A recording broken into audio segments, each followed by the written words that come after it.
All right, so starting off, Amelia Herbst. Yes. Tell me a little bit about how you got involved in gaming psychology. Oh, that's an excellent question.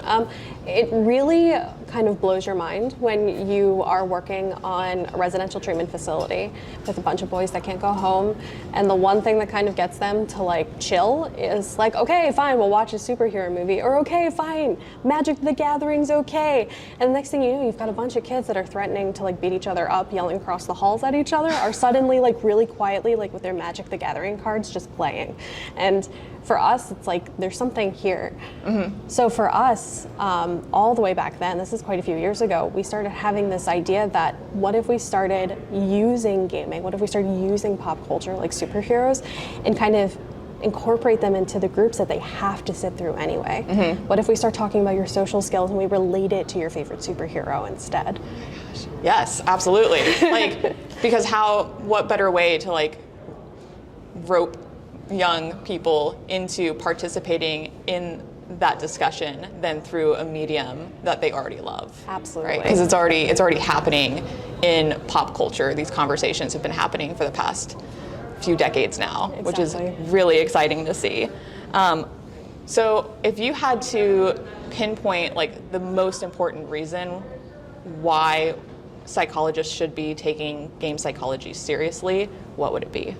Well, I mean, besides the fact that it's one of the fastest growing mediums ever, especially over the course of quarantine. This last year and a half, we started 2020 with the WHO talking about like, yeah, gaming disorder really should be a thing. And then backpedaling 2 months into quarantine going, no, you should be inside playing video games.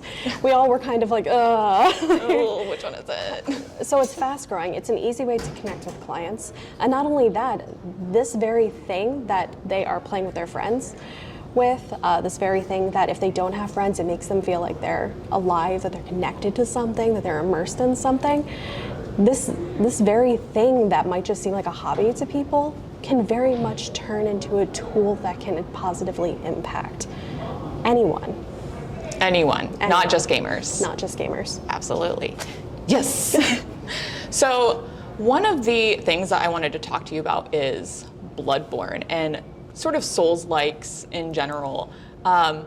They're hard games. Oh yes. They're known for being hard. When they first came out, everyone's like, yes, if you're a hardcore gamer, like you want a challenge, you should be playing Dark Souls, Demon Souls, Bloodborne, Sekiro.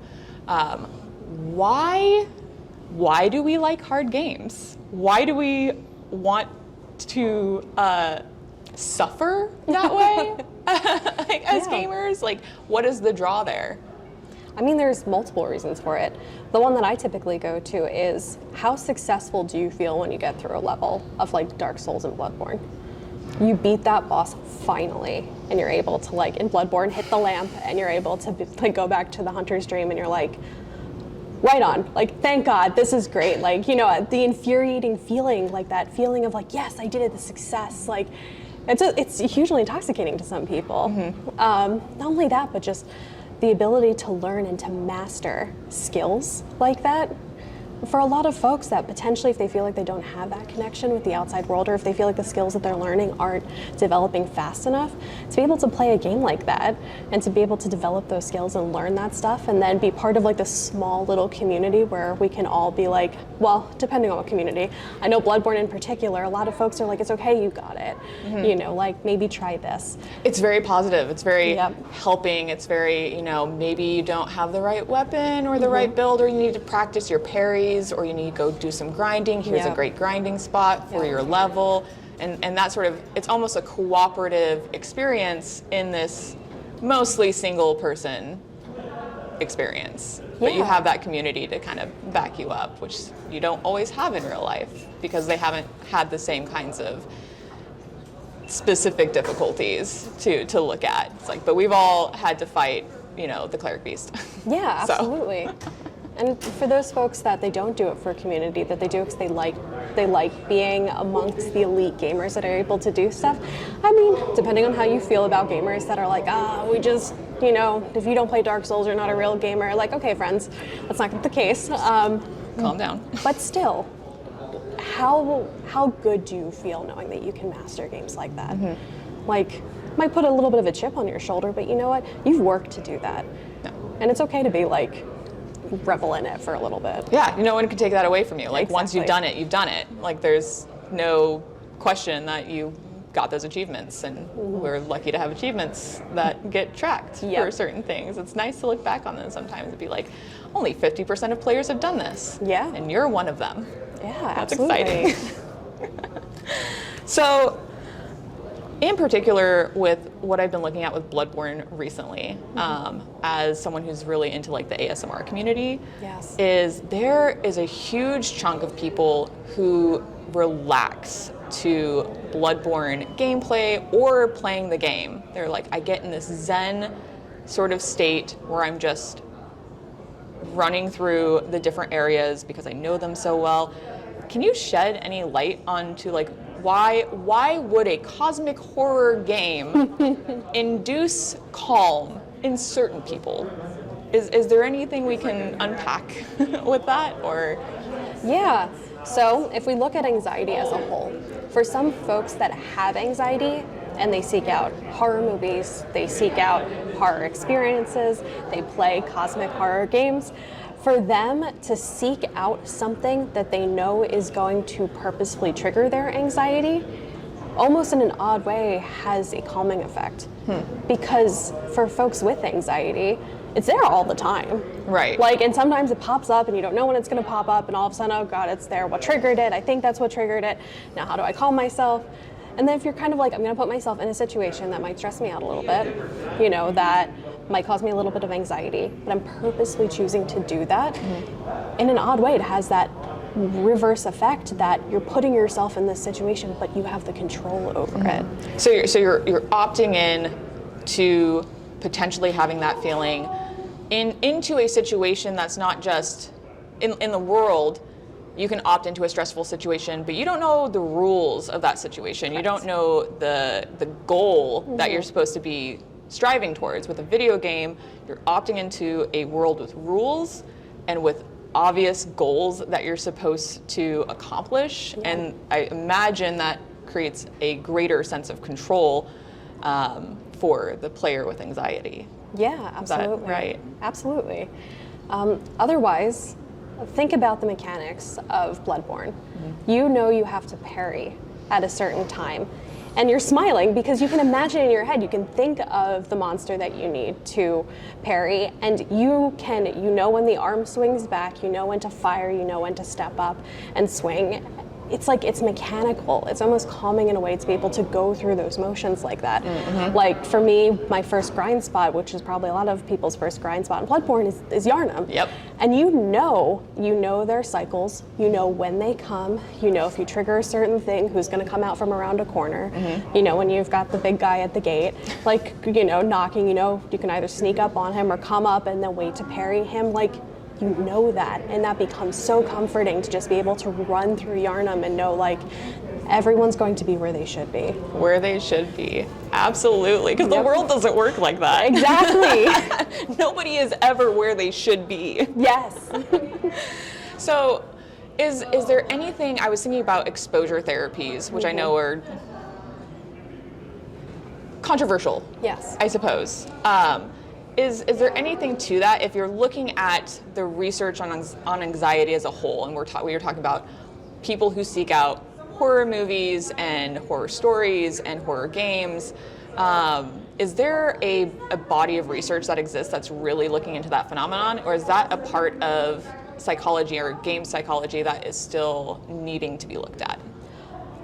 If there's research on it, and from what I'm racking my brain, I can think of maybe one article specifically about horror movies and anxiety and PTSD. But I think that that's an area that we kind of know of, but I think the people now are currently doing the research. We're now looking at it because we know how important it is. Right. You know, we have more research on violence in gaming, you know, which we kind of already had in the mid-2000s, but that's exploded because there's a lot of other people out there going, this is important, that like the truth is, like the light is actually shed on this. Yeah, that is not so cut and dry as someone might be led to think, that it's not just a binary, there is violence and violence is bad. Exactly. So that's something that's growing now. Okay. I'm sure based on folks that specifically look at horror games, they probably have a little more knowledge of that than I do. But I know for a fact that like it's a known phenomenon. But as the research is beginning to grow in this area of gaming and psychology, if that doesn't have a bigger library. Yeah, so we need people like you to be looking at players like me. So that's the encouragement, I guess. Yes. Is like it is going to happen at some point because there is an understanding that it is important. Yes. Great, I love that. So your panel specifically was talking about looking at depression in people who play Souls-like games and how they develop grit. Does playing challenging games benefit your mental health overall, or is it something that is really only useful to people who may suffer from depression or anxiety disorders or other bipolar disorders, things of that nature? Is this something that everybody can benefit from? So I'm going to give the fun answer, which is it depends. Humans are humans and humans are, individuals and everyone's unique.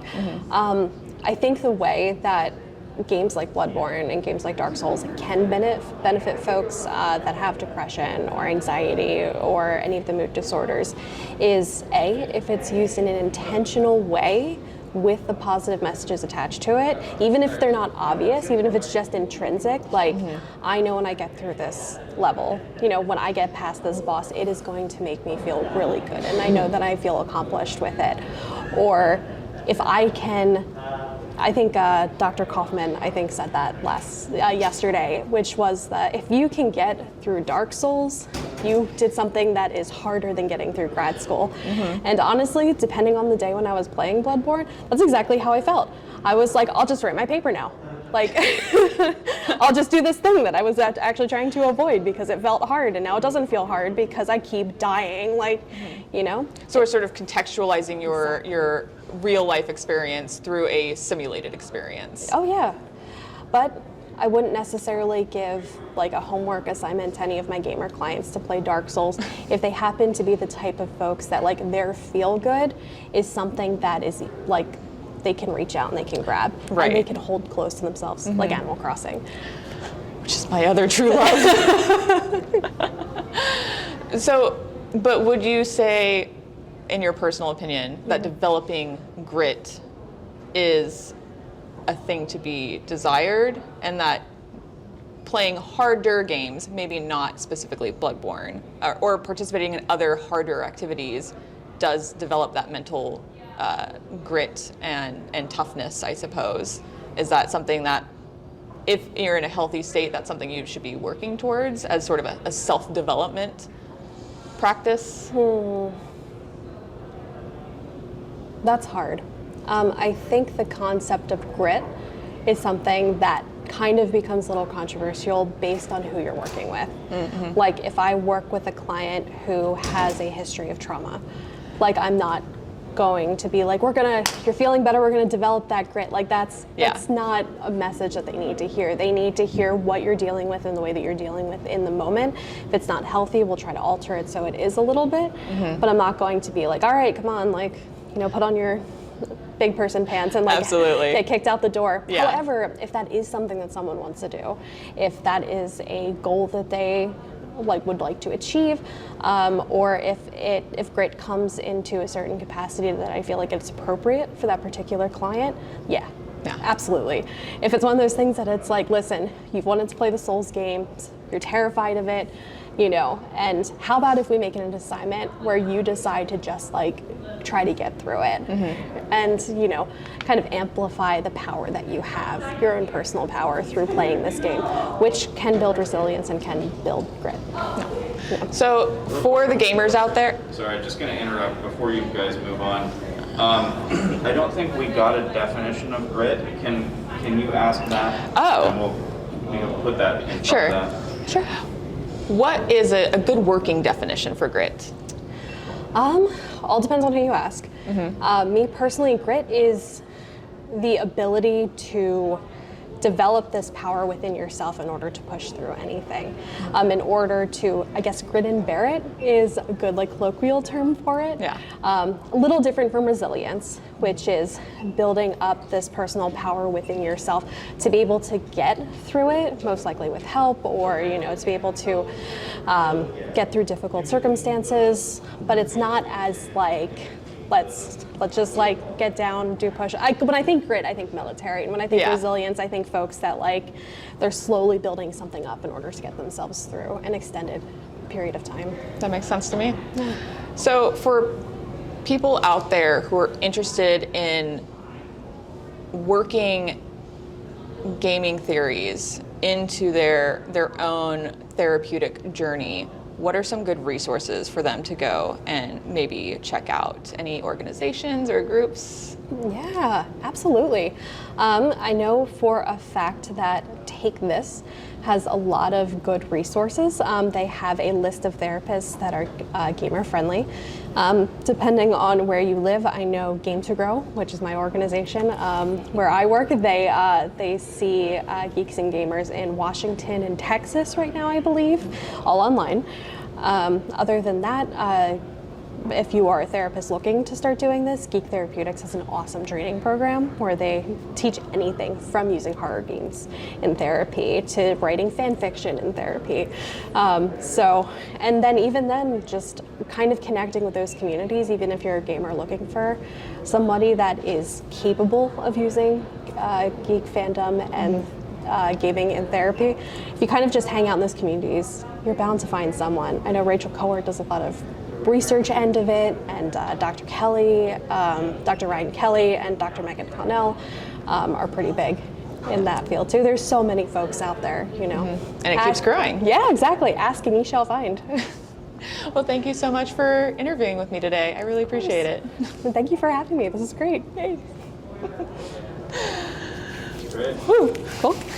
That's probably not the definition of grit that Brian would have given, but I think it's important because psychology, being the kind of scientific field that it is, it's having a wealth of definitions to draw from, and it's sort of like using Norse mythology and like how they do it. And it's like you use it to make it fit your life, and I think psychology should work that way, where it's like take what works. Before I shut it down, by the way, is there anything that you would like to just riff on, or anything you felt like got left out, or that you would want to say that I should just keep rolling for? I guess a good message to have is if you like to do horror games and it helps to decrease your anxiety, or you feel like it makes your depression better, you're not crazy. There's nothing wrong with you. There's a lot of people who do it. You can sit there and go, I'm dark and I like dark things, and same here, but it's okay. Like, there's probably a far larger community than you probably think that there is that do that. You're never as alone as you think you are. Yes.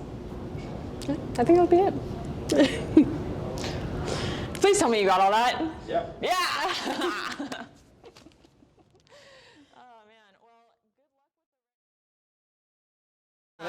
So sitting here with Dr. Shane Tilton, and I was wondering, could you first let us know how you got involved with game psychology? Wow, that's a good question. So this is the point, and I can confess that I am not a classically trained clinical psychologist, but my background is in social psychology. I did a dissertation in 2012 about how Facebook helped first-year students adapt to college life. That's when Facebook was mostly harmless.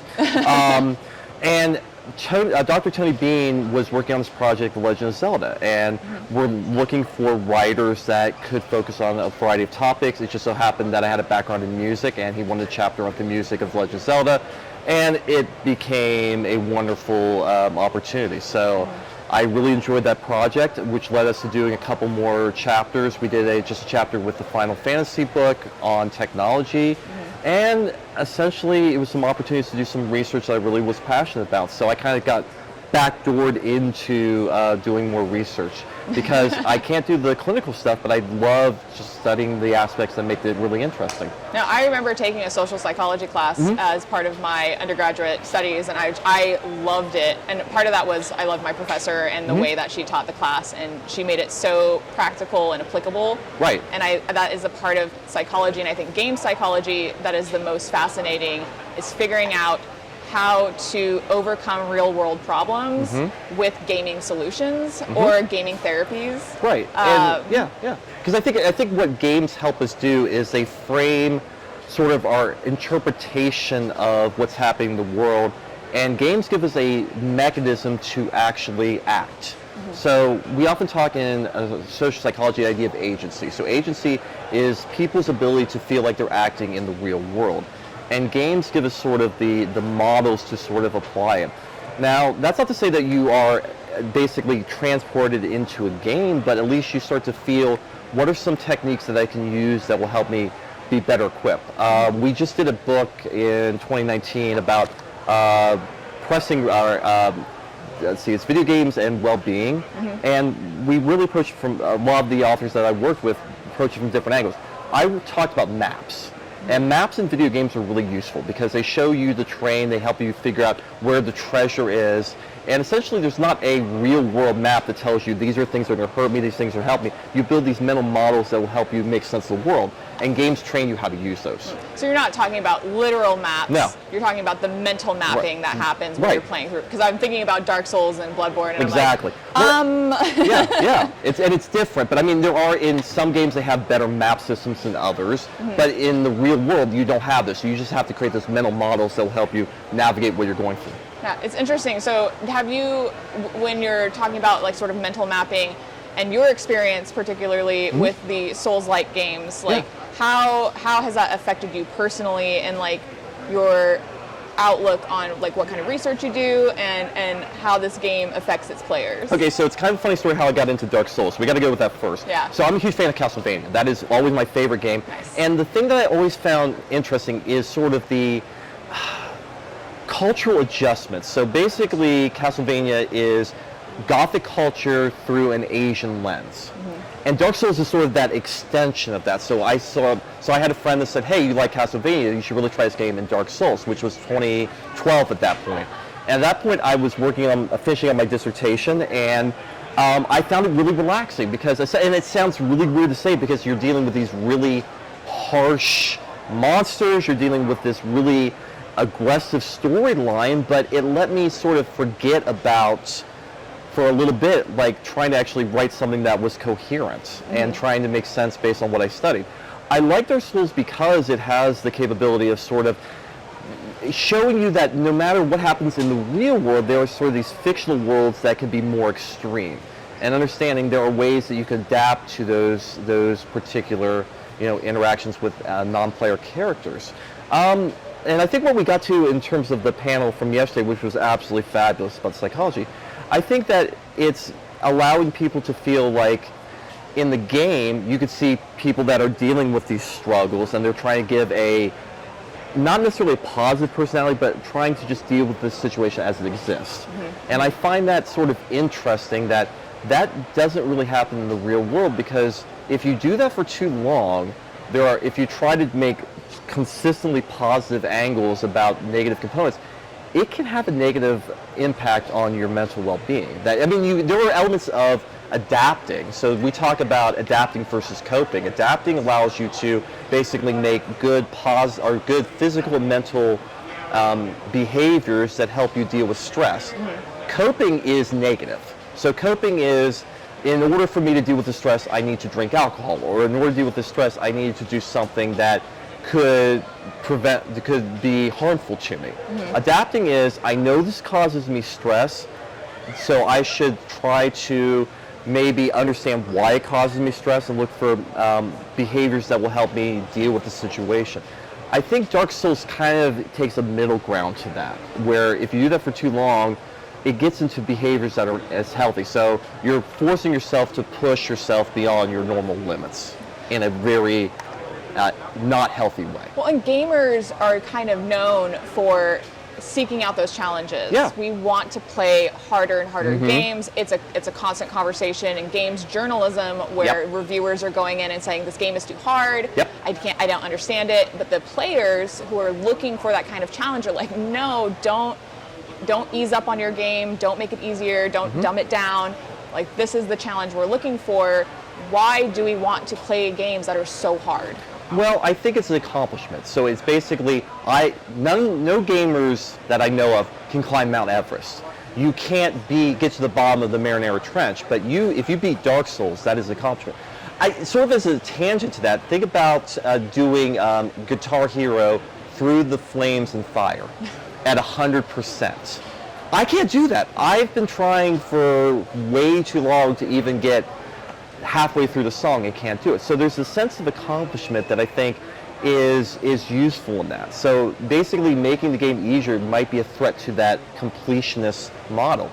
But games are really weird in that way, because if you think about books, if you think about music or other things, other cultural works that we would study, you're not penalized by not reading the way that the author intended. Right. You can listen to an album any order that you want. You can read in any way you want, but you have to play a game for completionist sake, or else you don't get the whole story. Right. So that's always difficult. So I guess to go back to the original, it's sort of a modified version of gatekeeping, but realistically it's just a way to show this is an accomplishment. We don't have merit badges as gamers. That's the way we do it. I was talking about achievement hunting in an earlier conversation, and it's so great when you unlock an achievement or do something in a game and it's like only 25% of players have done this thing that and you want those single digits or even like 1, 2, 3. Yeah. It's like, this is me. This is how I define myself in the gaming environment. Yeah. I buy it. Yeah. Awesome. So when we're looking at this game, when I'm looking at this game, I have noticed that there's a huge sub-segment of the population that plays this game to relax or watches gameplay to relax, to kind of enter this Zen state. And that's when we were having that conversation yesterday, and you mentioned your experience with the games, and I was like, oh, I gotta talk to Shane. I gotta get him on board. Yeah. And what do you think could be happening there? If you were just going to spitball, why are there kinds of players who seek out a game that really could be very anxiety-inducing to lower their anxiety, to chill out, to kind of zen? Okay, so I have a very weird analogy for this. Think of spicy foods. So there's various types of spices that you will have. So some are, more like a vinegar, some are just like jalapeno peppers. So when I have hot wings, there's some that I can eat that my wife can't, and there's some that she can have that I can't. I think there's different components that trigger anxieties, and those elements are not so overwhelming that they prevent the player from acting or enjoying the game. They are basically existing within the realm of understanding the narrative of the game and reading this goes back to even reading the text, that the text is so engaging that you go through it. It's the equivalent of reading Frankenstein for the first time, or reading a really good Gothic novel, where if that's the first exposure, you could be scared about it. But if you enjoy the genre, you will just dig into it. So I don't like horror movies. I know what makes the blood of most horror films, and I can't watch it. Right. But I can read, I can play a bloody game, I can read a bloody story, and still get the enjoyment of the narrative that exists within the game. I think that's kind of what I accept as it. Now, you have a social psychology background. Correct. And yes. I remember a phenomenon from my social psychology class of the more that we are exposed to something, assuming that our initial reaction isn't just so abhorrent, that we eventually grow to like it. That song that at first was slightly annoying, we're exposed to it over and over again, and our opinion of it changes, our evaluation of it changes. Yeah. Is that a similar kind of thing that's happening with the Souls-like series? Yeah. So you're talking about mere exposure effect. So that is a really classic phenomenon that basically, it's that you have positive elements within the gameplay that because you have experienced the various aspects of the game, that you feel that you enjoy it more. So you recognize when you have the background music coming in from the first series, or when you are fighting your first series of battles out of the dungeon, when you're basically starting to become the undead from the original game. You basically, once you accomplish those objectives, when you light the fire for the first time, it means that you have those successes, and the more successes you build in as part of the game, and the more symbols that are associated with those successes, the more that you see those symbols, the more positive you're going to be towards that game and those symbols. It is direct correlation. And is that the mere exposure theory? Is that something that gets talked a lot that you know of in games development or game psychology? So. I think why not? Well, because so there's a classic construction of research that if you like a particular tool, you're going to use it often. And if you like the hammer, everything is a nail. Right. So I discovered mere exposure not through the original research, but because there's a television show I like, Adam Ruins Everything. And I was like, oh yeah, now that clicks. We may have talked about it in grad school, but it's not something that was apparently clear on how it could be used. And I found that if you have a professor that really gets into the heart of a theory, and you find that, oh yeah, that light bulb moment that connects, that's what works. So so the only problem with that is I'm kind of filtered by that, so I recognize that. I see mere exposure everywhere, so I try to not always use it as a theoretical construction, but it can be difficult. But when you have games like Dark Souls, you would see, oh yeah, there are those experiences of trying to evolve as the player. The Pyromancer, what Daniel was talking about, basically building up that skill set. There are positive experiences you get to build those levels up, and it becomes part of your enjoyment of the game, and you recognize yourself as a pyromancer through those experiences. So how, as a game psychologist, as somebody who's, or is at least working in relation with that field, how do you see yourself bridging the gap between what you're doing and what game developers are trying to do in order to most benefit the players? Well, I think it's tricky because actually I have a friend, Leah Hughes, who works for Riot Games, who does amazing work in that field. Yeah. Because essentially she understands how to apply these really fundamental aspects of human behavior within the game to make the gameplay not necessarily more addictive, but make it more enjoyable. Because I think the one component is that video game developers, when they look at researchers like us, want to make basically games that they can sell more. And I think most of us that are passionate about game psychology would say that we're more concerned about having the experience be positive for the player. Because if those experiences are positive for the players, even psychologists who are not into games can use it as tools to help build narratives to explain what's happening to a person psychologically. So you're talking about anxiety inducing. So if a game like Dark Souls causes anxiety, a psychologist could ask, what about this game is inflicting that level of anxiety? Or what do you find makes you nervous about that game? It's not really how you feel, because most psychologists will not ask the feeling. It is more about sort of those behaviors and values that you are associating with what you're playing to understand how you view the world. There you go. Yeah.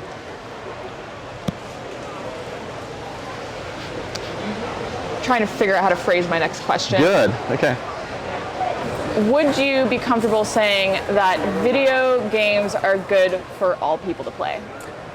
That is an interesting question, and I will give you, it's a very binary question, I'll give you sort of the cop-out answer is it depends. Because essentially, games are like other forms of media. So it's like asking if books help people or if movies help people. My friend who is brilliant, Rachel Cohort, this whole video series about the moral panic of video games. And it's really unusual because before the pandemic, video games that were talked about in various news stories were referred to as that the video games were kind of negative or had negative effects on the people that played them. But that kind of changed because as we were kind of stuck in our houses, playing games became the way that we socialized with one another. Right. She pointed to the argument that Animal Crossing was one of the motivators that basically gave video games a positive animal because everyone played Animal Crossing. Over 31 million people. Right, and it was a way that you could go to everyone's island, you could trade turnips, you could basically make the island a perfect ideal and escape from the reality. So it does give elements of escapism that's useful, but it itself is just a tool that we use to tell stories. It is something that is more interactive, more engaging, but it's no more harmful or helpful than people who play them. That's not to say that it is completely harmless. I mean, you can tell a story that causes a person to really question their sense of reality. You can use psychological techniques to really mess with a person's understanding of the world, but that takes some skill. So generally speaking, I would argue it's neither helpful nor harmful, but there are stories that can basically add to people's stress and anxiety. No, I think that's a really well-measured response. Thank you. Yeah, and I think that's where we're going to wrap up for today. All right, thank you very much.